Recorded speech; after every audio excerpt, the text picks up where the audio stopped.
আসসালামু আলাইকুম গাইস, সবাই কেমন আছেন? আশা করি ভালো আছেন। তো আজকে আমাদের মাঝে দেখলাম এই একটা ঠেঙ্গে ঘর। আপাতত ভিডিওটা দিলাম দেখানোর জন্য। তো এখনো ঘরটি কমপ্লিট হয় নাই। তো যখন পুরোটা কমপ্লিট হবে তখন ফুল ভিডিও দেওয়া যাবে। তো আপাতত এতটুকুই দিলাম আর কি, পরবর্তীতে ফুল ভিডিও দেওয়া যাবে। এখনো ঘরের দেখেন এখন অনেক কাজ বাকি আছে,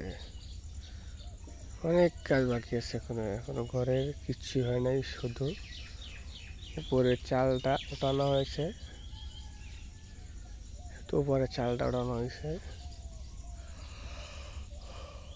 যখন পুরো কাজ শেষ হবে তখন আবার আরেকটা ভিডিও দেওয়া যাবে। সবাই ভালো থাকবেন, আল্লাহ হাফেজ। আর দেশে ও দেশের বাইরে যে যেখান থেকে ভিডিওটা দেখতেছেন সবাই একটু পাশে থাকবেন, আমাকে সাপোর্ট করবেন। ধন্যবাদ সবাইকে।